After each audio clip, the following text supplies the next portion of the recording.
Note: समास को समझने के लिए आवश्यक है कि इसे हिस्सों में बांटकर अर्थात टुकड़ों में समझे। एक एक समास को समझते चले और वीडियो को रोककर उस पर मनन करे। व दिए गए उदाहरणों को ध्यान से समझे, तब जाकर दूसरे समास को समझे। अगर कोई समास समझ नहीं आता है, तो उस समय उसे छोड़ दे व आगे बढ़े। जो आसानी से समझ आए उसे पहले समझे। कारण कि एक एक समास पद, विग्रह से एक से अधिक समास बन सकते हैं। और इसी कारण आप भ्रमित भी हो सकते हैं कि यह उदाहरण पहले में भी था और यही उदाहरण दूसरे में भी है।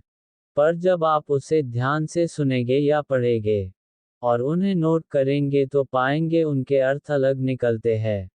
अतः भ्रमित न होकर एक एक समास को ठीक से सुने, समझे व नोट करें। फिर भी अगर समझ ना आए तो मुझे मेरे नंबर पर कॉल कर समझ सकते हैं। समास कॉम्पाउंड की परिभाषा: अनेक शब्दों को संक्षिप्त करके नए शब्द बनाने की प्रक्रिया समास कहलाती है।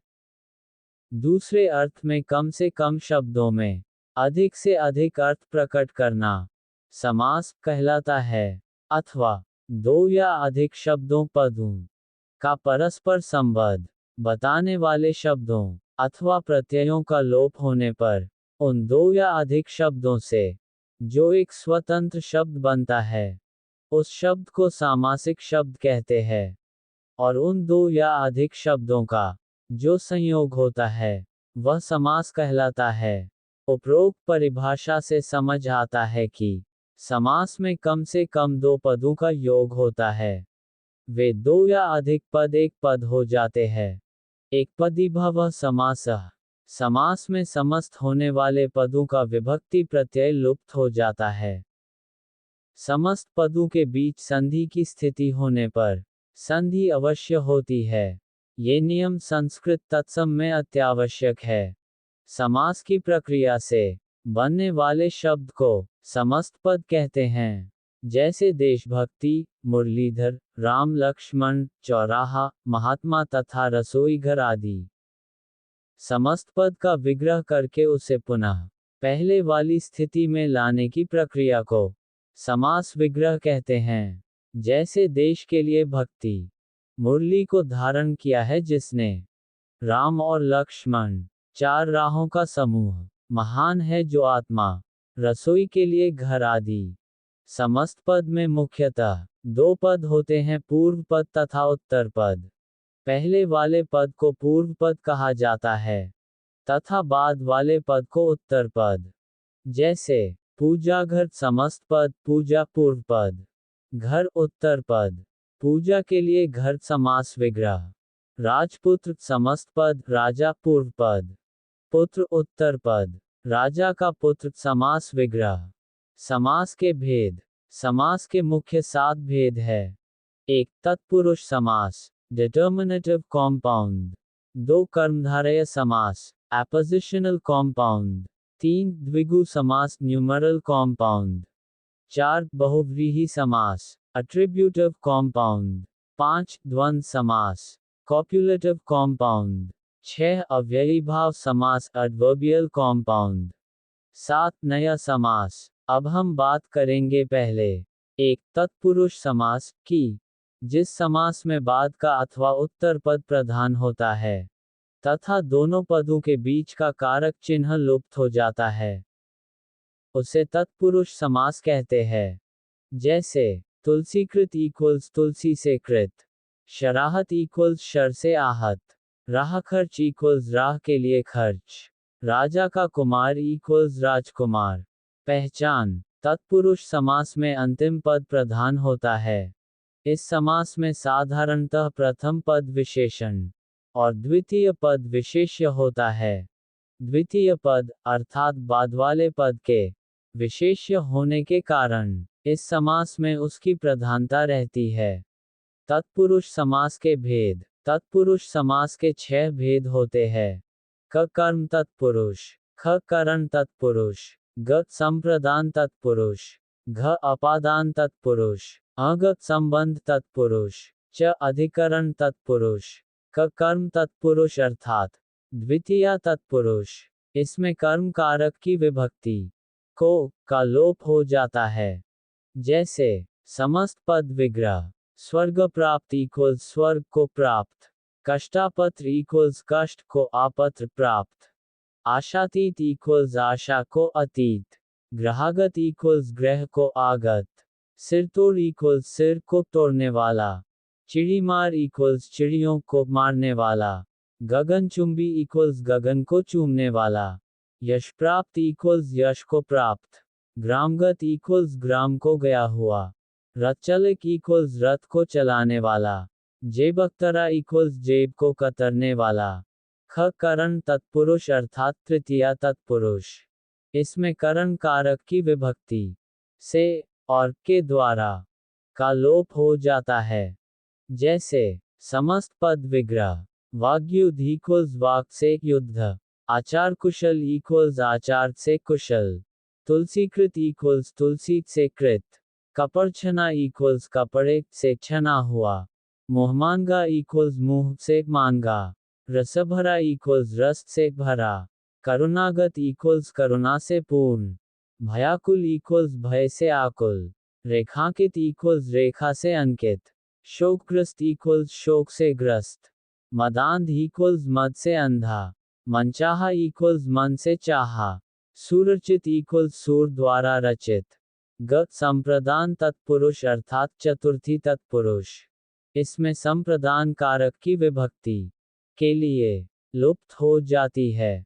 जैसे समस्त पद विग्रह, देशभक्ति इक्वल्स देश के लिए भक्ति, विद्यालय इक्वल्स विद्या के लिए आलय, रसोई घर इक्वल्स रसोई के लिए घर, हथकड़ी इक्वल्स हाथ के लिए कड़ी, राह खर्च इक्वल्स राह के लिए खर्च, पुत्र शोक इक्वल्स पुत्र के लिए शोक, स्नान घर इक्वल्स स्नान के लिए घर, यज्ञशाला इक्वल्स यज्ञ के लिए शाला, डाकगाड़ी इक्वल्स डाक के लिए गाड़ी, गौशाला इक्वल्स गौ के लिए शाला, सभा भवन इक्वल्स सभा के लिए भवन, लोकहितकारी इक्वल्स लोक के लिए हितकारी, देवालय इक्वल्स देव के लिए आलय।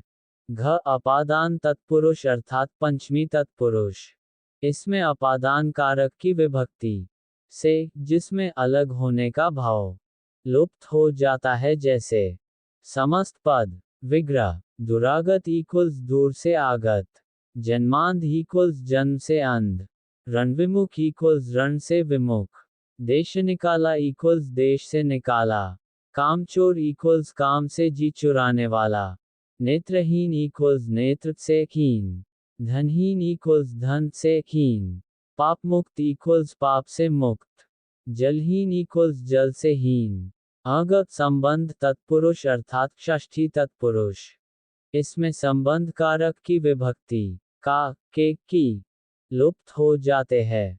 जैसे समस्त पद विग्रह, विद्याभ्यास इक्वल्स विद्या का अभ्यास, सेनापति इक्वल्स सेना का पति, पराधीन इक्वल्स पर के अधीन, राजदरबार इक्वल्स राजा का दरबार, श्रमदान इक्वल्स श्रम का दान, राजभवन इक्वल्स राजा का भवन, राजपुत्र इक्वल्स राजा का पुत्र, देश रक्षा इक्वल्स देश की रक्षा, शिवालय इक्वल्स शिव का आलय, गृहस्वामी इक्वल्स ग्रह का स्वामी। च अधिकरण तत्पुरुष अर्थात सप्तमी तत्पुरुष। इसमें अधिकरण कारक की विभक्ति में और पर लुप्त हो जाते हैं। जैसे समस्त पद विग्रह, गृह प्रवेश इक्वल्स गृह में प्रवेश, नरोत्तम इक्वल्स नरों में उत्तम, पुरुषोत्तम इक्वल्स पुरुषों में उत्तम, दानवीर इक्वल्स दान में वीर, शोकमग्न इक्वल्स शोक में मग्न, लोकप्रिय इक्वल्स लोक में प्रिय, कला श्रेष्ठ इक्वल्स कला में श्रेष्ठ, आनंदमग्न इक्वल्स आनंद में मग्न। अगर आपको पहला अर्थात तत्पुरुष समास ठीक से समझ आ गया हो तब ही आगे बढ़े, अन्यथा एक बार पुनः सुने। 2 कर्मधारय समास। जिस समस्त पद का उत्तर पद प्रधान हो तथा पूर्व पद व उत्तर पद में उपमान उपमेय अथवा विशेषण विशेष्य संबंध हो, कर्मधारय समास कहलाता है। दूसरे शब्दों में कर्ता तत्पुरुष को ही कर्मधारय कहते हैं। पहचान, विग्रह करने पर दोनों पद के मध्य में है जो के समान आदि आते हैं। जिस तत्पुरुष समास के समस्त होने वाले पद समानाधिकरण हो, अर्थात विशेष्य विशेषण भाव को प्राप्त हो, कर्ताकारक के हों और लिंग वचन में समान हो, वहां कर्मधारय तत्पुरुष समास होता है। समस्त पद विग्रह, नवयुवक इक्वल्स नव है जो युवक, पीतांबर इक्वल्स पीत है जो अंबर, परमेश्वर इक्वल्स परम है जो ईश्वर, नीलकमल इक्वल्स नील है जो कमल, महात्मा इक्वल्स महान है जो आत्मा, कनकलता इक्वल्स कनक की सीलता, प्राणप्रिय इक्वल्स प्राणों के समान प्रिय, देहलता इक्वल्स देह रूपी लता, लालमणि इक्वल्स लाल है जो मणि, नीलकंठ इक्वल्स नीला है जो कंठ, महादेव इक्वल्स महान है जो देव, अधमरा इक्वल्स आधा है जो मरा, परमानंद इक्वल्स परम है जो आनंद। कर्मधारय तत्पुरुष के भेद। कर्मधारय तत्पुरुष के 4 भेद है। कप विशेषण पूर्वपद, खप विशेष्य पूर्वपद, गप विशेषणोभयपद, घप विशेष्योभयपद, कप विशेषण पूर्वपद। इसमें पहला पद विशेषण होता है। जैसे पीतांबर इक्वल्स पीतांबर, परम ईश्वर इक्वल्स परमेश्वर, नीली गाय इक्वल्स नील गाय, प्रिय सखा इक्वल्स प्रिय सखा। खप विशेष्य पूर्वपद, इसमें पहला पद विशेष्य होता है और इस प्रकार के सामासिक पद अधिकतर संस्कृत में मिलते हैं। जैसे कुमारी इक्वल्स कुंवारी लड़की, श्रमणा अर्थात संन्यास ग्रहण की हुई इक्वल्स कुमार श्रमणा। गप विशेषणोभयपद, इसमें दोनों पद विशेषण होते हैं। जैसे नील पीत नीला पीला, शीतोष्ण ठंडा गरम, लाल पीला भला बुरा, 2-4 कृताकृत किया बेकिया अर्थात अधूरा छोड़ दिया गया, सुनी अनसुनी कहनी अनकहनी। घप विशेष्योभयपद, इसमें दोनों पद विशेष्य होते हैं। जैसे आमगाछ या आम्र वृक्ष, वायस दंपति। कर्मधारय तत्पुरुष समास के उपभेद। कर्मधारय तत्पुरुष समास के अन्य उपभेद हैं। क उपमान कर्मधारय, ख उपमित कर्मधारय, ग रूपक कर्मधारय, जिससे किसी की उपमा दी जाए उसे उपमान, और जिसकी उपमा दी जाए उसे उपमेय कहा जाता है। घन की तरह श्याम इक्वल्स घनश्याम, यहाँ घन उपमान है और श्याम उपमेय। क उपमान कर्मधारय, इसमें उपमानवाचक पद का उपमेयवाचक पद के साथ समास होता है। इस समास में दोनों शब्दों के बीच से इव या जैसा अव्यय का लोप हो जाता है और दोनों ही पद चूंकि एक ही कर्तव्य भक्ति वचन और लिंग के होते हैं, इसलिए समस्त पद कर्मधारय लक्षण का होता है। अन्य उदाहरण, विद्युत जैसी चंचला इक्वल्स विद्युत चंचला।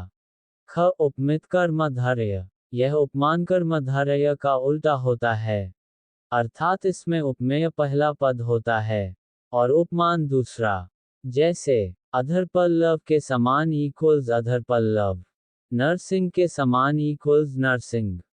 किंतु जहां उपमित कर्मधारय जैसा नरसिंह के समान या अधर पल्लव के समान विग्रह न कर अगर नर ही सिंह या अधर ही पल्लव जैसा विग्रह किया जाए, अर्थात उपमान उपमेय की तुलना न कर उपमेय को ही उपमान कर दिया जाए। दूसरे शब्दों में, जहां एक का दूसरे पर आरोप कर दिया जाए, वहां रूपक कर्मधारय होगा। उपमित कर्मधारय और रूपक कर्मधारय में विग्रह का यही अंतर है। रूपक कर्मधारय के अन्य उदाहरण, मुख ही है चंद्र इक्वल्स मुखचंद्र, विद्या ही है रत्न इक्वल्स विद्यारत्न, भाष्य व्याख्या की है अब्धि समुद्र इक्वल्स भाष्याब्धि। 3. द्विगु समास, जिस समस्त पद का पूर्व पद संख्यावाचक विशेषण हो, वह द्विगु कर्मधारय समास कहलाता है। जैसे समस्त पद विग्रह, सप्तसिंधु इक्वल्स 7 सिंधुओं का समूह, दोपहर इक्वल्स 2 पहरों का समूह, त्रिलोक इक्वल्स तीनों लोकों का समाहार, तिरंगा इक्वल्स 3 रंगों का समूह। द्वित्री इक्वल्स 2 आनों का समाहार। पंचतंत्र इक्वल्स 5 तंत्रों का समूह। पंजाब इक्वल्स 5 आबों नदियों का समूह। पंचरत्न इक्वल्स 5 रत्नों का समूह। नवरात्रि इक्वल्स 9 रात्रियों का समूह। त्रिवेणी इक्वल्स 3 वेणियों नदियों का समूह। सतसी इक्वल्स 700 दोहों का समूह। द्विगु के भेद। इसके 2 भेद होते हैं। क समाहार द्विगु। ख उत्तर पद प्रधान द्विगु। क समाहार द्विगु। समाहार का अर्थ है समुदाय, इकट्ठा होना, समेटना। जैसे तीनों लोकों का समाहार इक्वल्स त्रिलोक। पांचों वटों का समाहार इक्वल्स पंचवटी। 5 शेरों का समाहार इक्वल्स पसेरी। तीनों भुवनों का समाहार इक्वल्स त्रिभुवन। ख उत्तर पद प्रधान द्विगु। उत्तर पद प्रधान द्विगु के 2 प्रकार है। और बेटा या उत्पत्र के अर्थ में, जैसे 2 माँ का द्वैमातुर या दुमाता। 2 सूतों के मेल का दुसूती। बीक जहाँ सचमुच ही उत्तर पद पर जोर हो, जैसे 5 प्रमाण नाम इक्वल्स पंच प्रमाण। 5 हत्थड़ हैंडल इक्वल्स 75। द्रष्टव्य अनेक बहुव्रीहि समासों में भी पूर्व पद संख्यावाचक होता है। ऐसी हालत में विग्रह से ही जाना जा सकता है कि समास बहुव्रीहि है या द्विगु। यदि 5 हत्थड़ है जिसमें वही इक्वल्स 75 विग्रह करें तो ये बहुव्रीहि है, और 5 हत्थड़ विग्रह करें तो द्विगु। तत्पुरुष समास के इन सभी प्रकारों में ये विशेषताएं पाई जाती हैं। क ये समास 2 पदों के बीच होता है। ख इसके समस्त पद का लिंग उत्तर पद के अनुसार हैं। ग इस समास में उत्तर पद का ही अर्थ प्रधान होता है। 4 बहुव्रीहि समास। समास में आए पदों को छोड़कर जब किसी अन्य पदार्थ की प्रधानता हो, तब उसे बहुव्रीहि समास कहते हैं। दूसरे शब्दों में जिस समास में पूर्व पद तथा उत्तर पद दोनों में से कोई भी पद प्रधान न होकर कोई अन्य पद ही प्रधान हो, वह बहुव्रीहि समास कहलाता है। जैसे दशानन 10 मुँह वाला अर्थात रावण। जिस समस्त पद में कोई पद प्रधान नहीं होता, दोनों पद मिलकर किसी तीसरे पद की ओर संकेत करते हैं, उसमें बहुव्रीहि समास होता है। नीलकंठ, नीला है कंठ जिसका अर्थात शिव। यहाँ पर दोनों पदों ने मिलकर एक तीसरे पद, शिव का संकेत किया, इसलिए यह बहुव्रीहि समास है। इस समास के समासगत पदों में कोई भी प्रधान नहीं होता, बल्कि पूरा समस्त पद ही किसी अन्य पद का विशेषण होता है। समस्त पद। विग्रह। प्रधानमंत्री इक्वल्स मंत्रियों में प्रधान है जो प्रधानमंत्री। पंकज पंख में पैदा हो जो इक्वल्स कमल। अनहोनी इक्वल्स न होने वाली घटना इक्वल्स कोई विशेष घटना। निशाचर इक्वल्स निशा में विचरण करने वाला अर्थात राक्षस। चौलरी इक्वल्स 4 है लड़ियां जिसमें अर्थात माला। विषधर इक्वल्स विष को धारण करने वाला अर्थात सर्प। मृगनयनी इक्वल्स मृग के समान नयन है जिसके अर्थात सुंदर स्त्री। त्रिलोचन इक्वल्स 3 लोचन है जिसके अर्थात शिव। महावीर इक्वल्स महान वीर है जो अर्थात हनुमान।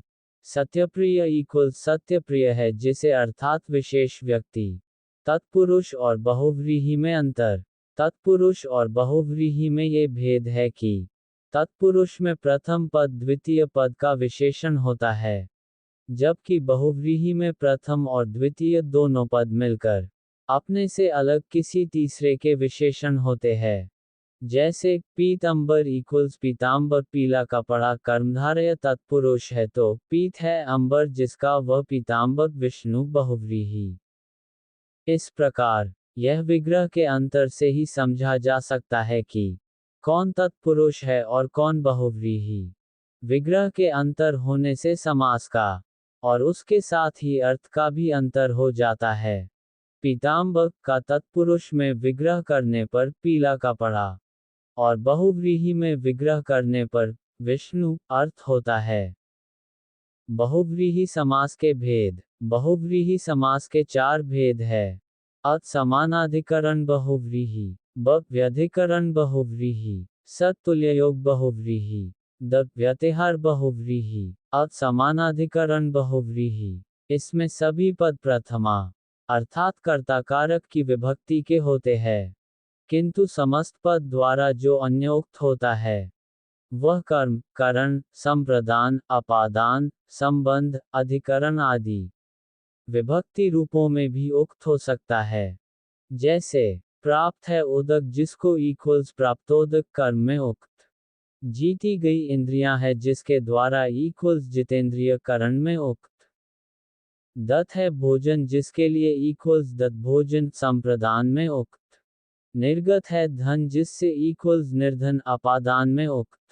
पीत है अंबर जिसका इक्वल्स पीतांबर। मीठी है बोली जिसकी इक्वल्स मिठ बोला। नेक है नाम जिसका इक्वल्स नेक नाम संबंध में उक्त। 4 है लड़ियां जिसमें इक्वल्स चौलड़ी। 7 है खंड जिसमें इक्वल्स सतखंडा अधिकरण में उक्त। ब व्यधिकरण बहुव्रीहि, समानाधिकरण में जहां दोनों पद प्रथमा या कर्ता कारक की विभक्ति के होते हैं वहां पहला पद तो प्रथमा विभक्ति या कर्ता कारक की विभक्ति के रूप का ही होता है, जबकि बाद वाला पद संबंध या अधिकरण कारक का हुआ करता है। जैसे शूल है पानी हाथ में जिसके इक्वल्स शूल पानी। वीणा है पानी में जिसके इक्वल्स वीणा पानी। सतुल्ययोग बहुव्रीहि, जिसमें पहला पद सह हो वह तुल्ययोग बहुव्रीहि या सह बहुव्रीहि कहलाता है। सह का अर्थ है साथ, और समास होने पर सह की जगह केवल स रह जाता है। इस समास में ये ध्यान देने की बात है कि विग्रह करते समय जो सह साथ बाद वाला या दूसरा शब्द प्रतीत होता है वह समास में पहला हो जाता है।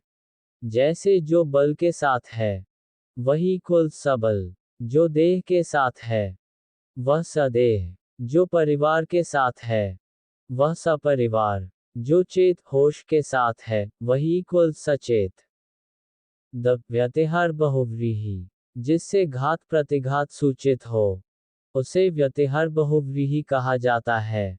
इस समास के विग्रह से यह प्रतीत होता है कि इस चीज से और इस या उस चीज से जो लड़ाई हुई। जैसे मुके से जो लड़ाई हुई इक्वल्स मुक्का मुक्की। घूसे से जो लड़ाई हुई इक्वल्स घूसा घूसी। बातों से जो लड़ाई हुई इक्वल्स बाता बाती। इसी प्रकार खींचातानी, कहासुनी, मारामारी, डंडोडंडी, लाठालाठी आदि। इन 4 प्रमुख जातियों के बहुव्रीहि समास के अतिरिक्त इस समास का एक प्रकार और है। जैसे प्रादिबहुव्रीहि, जिस बहुव्रीहि का पूर्व पद उपसर्ग हो वह प्रादिबहुव्रीहि कहलाता है। जैसे कुत्सित है रूप जिसका इक्वल्स कुरूप। नहीं है रहम जिसमें इक्वल्स बेरहम। नहीं है जन जहां इक्वल्स निर्जन। तत्पुरुष के भेदों में भी प्रादि एक भेद है, किंतु उसके दोनों पदों का विग्रह विशेषण विशेष्य पदों की तरह होगा, न कि बहुव्रीहि के ढंग पर अन्य पद की प्रधानता की तरह। जैसे अतिवृष्टि इक्वल्स अतिवृष्टि प्रादितत् पुरुष। द्रष्टव्य अब बहुव्रीहि के समस्त पद में दूसरा पद धर्म या धनु हो तो वह आकारांत हो जाता है। जैसे प्रिय है धर्म जिसका इक्वल्स प्रिय धर्मा। सुंदर है धर्म जिसका इक्वल्स सुधर्मा। आलोक ही है धनु जिसका इक्वल्स आलोक धनवा। ब सकारांत में विकल्प से आ और क, किंतु इकारांत, ओकारांत और ऋकारांत समासांत पदों के अंत में निश्चित रूप से क लग जाता है। जैसे उदार है मन जिसका इक्वल्स उदारमनस। उदारमना या उदारमनस्क। अन्य में है मन जिसका इक्वल्स अन्यमना या अन्यमनस्क। ईश्वर है कर्ता जिसका इक्वल्स ईश्वर कर्तृक। 7 है पति जिसके सप्तीक। बिना है पति के जो इक्वल्स विपतीक। बहुव्रीहि समास की विशेषताएं। बहुव्रीहि समास की निम्नलिखित विशेषताएं हैं। और ये 2 या 2 से अधिक पदों का समास होता है। इसका विग्रह शब्दात्मक या पदात्मक न होकर वाक्यात्मक होता है। इसमें अधिकतर पूर्वपद कर्ता कारक का होता है या विशेषण। इस समास से बने पद विशेषण होते हैं, अतः उनका लिंग विशेष्य के अनुसार होता है। इसमें अन्य पदार्थ प्रधान होता है। 5. द्वंद्व समास। जिस समस्त पद के दोनों पद प्रधान हो तथा विग्रह करने पर और अथवा या एवं लगता हो, वह द्वंद्व समास कहलाता है। समस्त पद विग्रह रात दिन इक्वल्स रात और दिन, सुख दुख इक्वल्स सुख और दुख, दाल चावल इक्वल्स दाल और चावल, भाई बहन इक्वल्स भाई और बहन, माता पिता इक्वल्स माता और पिता, ऊपर नीचे इक्वल्स ऊपर और नीचे, गंगा यमुना इक्वल्स गंगा और यमुना, दूध दही इक्वल्स दूध और दही, आयात निर्यात इक्वल्स आयात और निर्यात, देश विदेश इक्वल्स देश और विदेश, आना जाना इक्वल्स आना और जाना, राजा रंग इक्वल्स राजा और रंग। पहचान: दोनों पदों के बीच प्रायः योजक चिन्ह हाइफन का प्रयोग होता है। द्वंद्व समास में सभी पद प्रधान होते हैं। द्वंद्व और तत्पुरुष से बने पदों का लिंग अंतिम शब्द के अनुसार होता है। द्वंद्व समास के भेद। द्वंद्व समास के 3 भेद है। क इतरेतर द्वंद्व, ख समाहार द्वंद्व, ग वैकल्पिक द्वंद्व। क इतरेतर द्वंद्व वह द्वंद्व जिसमें और से सभी पद जुड़े हुए हो और पृथक अस्तित्व रखते हों, इतरेतर द्वंद्व कहलाता है। इस समास से बने पद हमेशा बहुवचन में प्रयुक्त होते हैं, क्योंकि वे 2 या 2 से अधिक पदों के मेल से बने होते हैं। जैसे राम और कृष्ण इक्वल्स राम कृष्ण, ऋषि और मुनि इक्वल्स ऋषि मुनि, गाय और बैल इक्वल्स गाय बैल, भाई और बहन इक्वल्स भाई बहन, माँ और बाप इक्वल्स माँ बाप, बेटा और बेटी इक्वल्स बेटा बेटी इत्यादि। यहाँ ध्यान रखना चाहिए कि इतरेतर द्वंद्व में दोनों पद न केवल प्रधान होते हैं, बल्कि अपना अलग अलग अस्तित्व भी रखते हैं। ख समाहार द्वंद्व। समाहार का अर्थ है समष्टि या समूह। जब द्वंद्व समास के दोनों पद और समुच्चय बोधक से जुड़े होने पर भी पृथक पृथक अस्तित्व न रखें, बल्कि समूह का बोध कराएं, तब वह समाहार द्वंद्व कहलाता है। समाहार द्वंद्व में दोनों पदों के अतिरिक्त अन्य पद भी छिपे रहते हैं और अपने अर्थ का बोध अप्रत्यक्ष रूप से कराते हैं। जैसे आहार निद्रा इक्वल्स आहार और निद्रा, केवल आहार और निद्रा ही नहीं, बल्कि इसी तरह की और बातें भी। दाल रोटी इक्वल्स दाल और रोटी अर्थात भोजन के सभी मुख्य पदार्थ। हाथ पांव इक्वल्स हाथ और पांव अर्थात हाथ और पांव तथा शरीर के दूसरे अंग भी। इसी तरह नोन तेल, कुर्ता टोपी, सांप बिच्छू, खाना पीना इत्यादि। कभी कभी विपरीत अर्थ वाले या सदा विरोध रखने वाले पदों का भी योग हो जाता है। जैसे चढ़ा ऊपरी, लेन देन, आगा पीछा, चूहा बिल्ली इत्यादि। जब 2 विशेषण पदों का संज्ञा के अर्थ में समास हो, तो समाहार द्वंद्व होता है। जैसे लंगड़ा लूला, भूखा प्यासा, अंधा बहरा इत्यादि। उदाहरण: लंगड़े लूले ये काम नहीं कर सकते, भूखे प्यासे को निराश नहीं करना चाहिए, इस गांव में बहुत से अंधे बहरे हैं। द्रष्टव्य: यहाँ ये ध्यान रखना चाहिए कि जब दोनों पद विशेषण हों और विशेषण के ही अर्थ में आएं, तब वहाँ द्वंद्व समास नहीं होता, वहाँ कर्मधारय समास हो जाता है। जैसे लंगड़ा लूला आदमी यह काम नहीं कर सकता, भूखा प्यासा लड़का सो गया। इस गांव में बहुत से लोग अंधे बहरे हैं।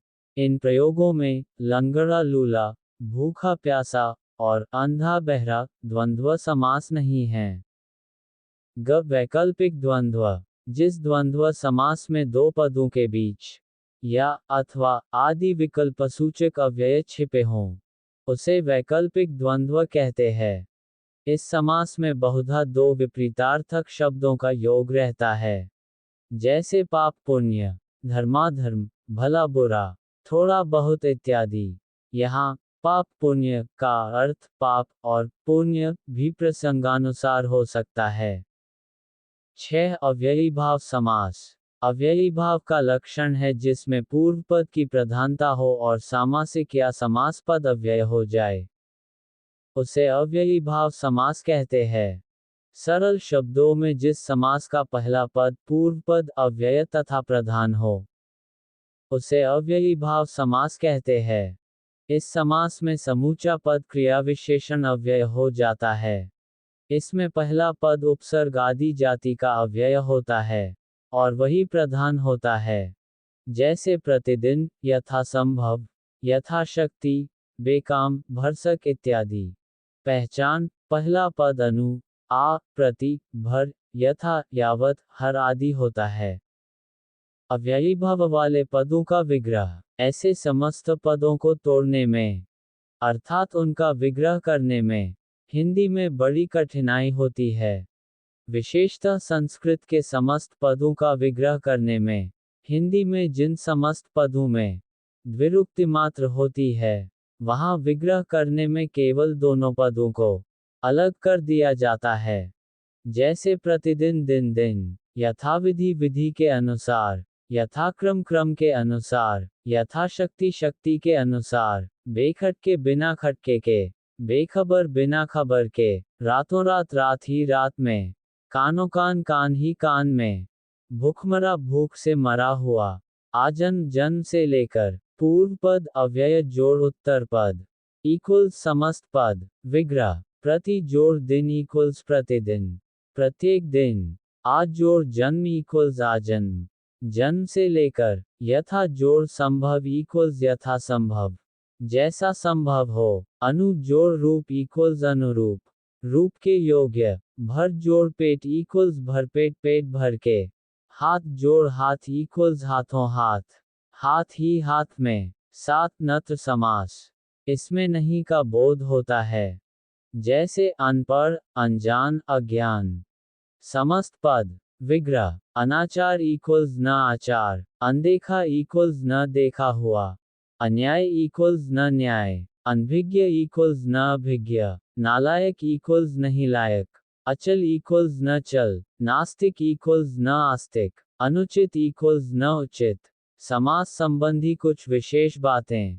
एक समस्त पद में एक से अधिक प्रकार के समास हो सकते हैं। यह विग्रह करने पर स्पष्ट होता है। जिस समास के अनुसार विग्रह होगा, वही समास उस पद में माना जाएगा।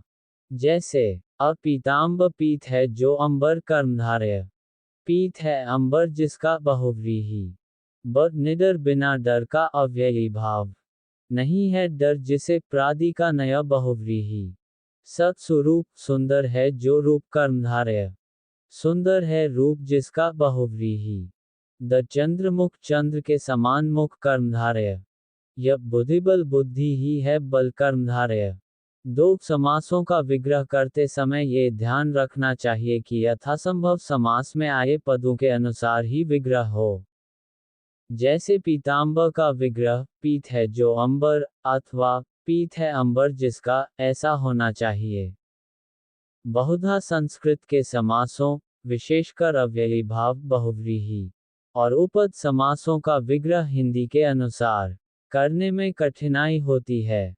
ऐसे स्थानों पर हिंदी के शब्दों से सहायता ली जा सकती है, जैसे कुंभकार इक्वल्स कुंभ को बनाने वाला, खग इक्वल्स आकाश में जाने वाला, आमरण इक्वल्स मरण तक, व्यर्थ इक्वल्स बिना अर्थ का, विमल इक्वल्स मल से रहित इत्यादि। 3. अव्ययी भाव समास में 2 ही पद होते हैं। बहुव्रीहि में भी साधारणतः 2 ही पद रहते हैं। तत्पुरुष में 2 से अधिक पद हो सकते हैं, और द्वंद्व में तो सभी समासों से अधिक पद रह सकते हैं। जैसे नोन तेल लकड़ी, आम जामुन कटहल कचनार इत्यादि द्वंद्व। 4. यदि एक समस्त पद में अनेक समास वाले पदों का मेल हो तो अलग अलग या एक साथ भी विग्रह किया जा सकता है। जैसे चक्र पाणिदर्शनार्थ चक्र है पानी में जिसके इक्वल्स चक्र पाणी बहुव्रीहि। दर्शन के अर्थ इक्वल्स दर्शनार्थ अव्ययी भाव। चक्रपाणि के दर्शनार्थ इक्वल्स चक्रपाणि दर्शनार्थ अव्ययी भाव। समूचा पद क्रिया विशेषण अव्यय है, इसलिए अव्ययी भाव है। प्रयोग की दृष्टि से समास के भेद। प्रयोग की दृष्टि से समास के 3 भेद किए जा सकते हैं। 1. संयोगमूलक समास। 2. आश्रयमूलक समास। 3. वर्णनमूलक समास। 1. संज्ञा समास। संयोगमूलक समास को संज्ञा समास कहते हैं। इस प्रकार के समास में दोनों पद संज्ञा होते हैं। दूसरे शब्दों में, इसमें 2 संज्ञाओं का संयोग होता है। जैसे माँ बाप, भाई बहन, माँ बेटी, सास पतोहू, दिन रात, रोटी बेटी, माता पिता, दही बड़ा, दूध दही, थाना पुलिस, सूर्य चंद्र इत्यादि। 2. विशेषण समास। यह आश्रयमूलक समास है। ये प्रायः कर्मधारय समास होता है। इस समास में प्रथम पद विशेषण होता है, किंतु द्वितीय पद का अर्थ बलवान होता है। कर्मधारय का अर्थ है कर्म अथवा वृत्ति धारण करने वाला। यह विशेषण विशेष्य, विशेष्य विशेषण, विशेषण तथा विशेष्य पदों द्वारा संपत्र होता है। जैसे क जहाँ पूर्व पद विशेषण हो, यथा कच्चा केला, शीशमहल, महारानी। ख जहाँ उत्तर पद विशेषण हो, यथा घनश्याम। ग जहाँ दोनों पद विशेषण हो, यथा लाल पीला, खट्टा मीठा। घ जहाँ दोनों पद विशेष्य हों, यथा मौलवी साहब, राजा बहादुर।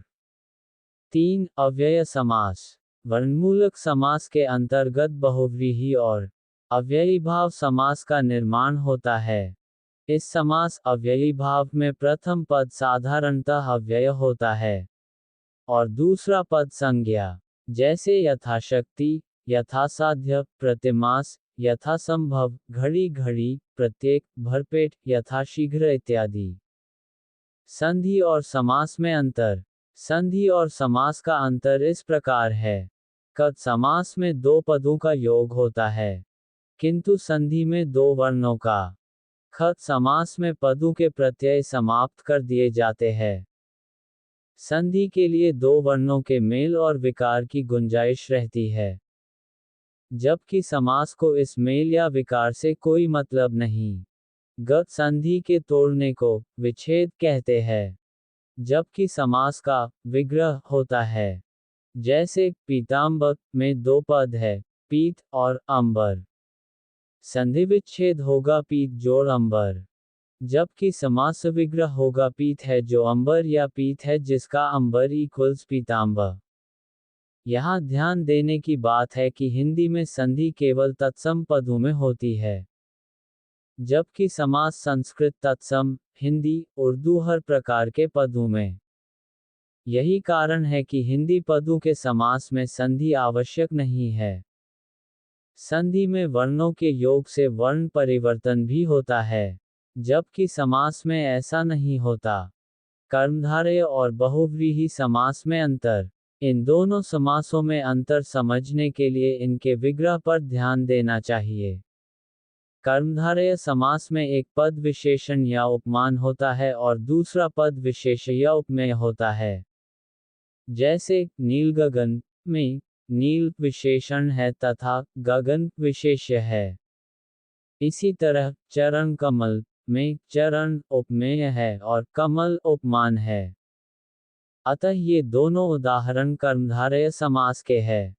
बहुव्रीहि समास में समस्त पद ही किसी संज्ञा के विशेषण का कार्य करता है। जैसे चक्रधर चक्र को धारण करता है जो अर्थात श्री कृष्ण। नीलकंठ नीला है जो कंठ कर्मधारय। नीलकंठ नीला है कंठ जिसका अर्थात शिव बहुव्रीहि। लंबोदर मोटे पेट वाला कर्मधारय। लंबोदर लंबा है उदर जिसका अर्थात गणेश बहुव्रीहि। महात्मा महान है जो आत्मा कर्मधारय। महात्मा महान आत्मा है जिसकी अर्थात विशेष व्यक्ति बहुव्रीहि। कमल नयन कमल के समान नयन कर्मधारय। कमल नयन कमल के समान नयन है जिसके अर्थात विष्णु बहुव्रीहि। पीतांबर पीले हैं जो अंबर वस्त्र कर्मधारय। पीतांबर पीले अंबर हैं जिसके अर्थात कृष्ण बहुव्रीहि। द्विगु और बहुव्रीहि समास में अंतर। द्विगु समास का पहला पद संख्यावाचक विशेषण होता है और दूसरा पद विशेष्य होता है, जबकि बहुव्रीहि समास में समस्त पद ही विशेषण का कार्य करता है। जैसे चतुर्भुज चार भुजाओं का समूह द्विगु समास। चतुर्भुज चार है भुजाएं जिसकी अर्थात विष्णु बहुव्रीहि समास। पंचवटी पांच वटों का समाहार द्विगु समास। पंचवटी पांच वटों से घिरा एक निश्चित स्थल अर्थात दंडकारण्य में स्थित वह स्थान जहां वनवासी राम ने सीता और लक्ष्मण के साथ निवास किया बहुव्रीहि समास। त्रिलोचन तीन लोचनों का समूह द्विगु समास।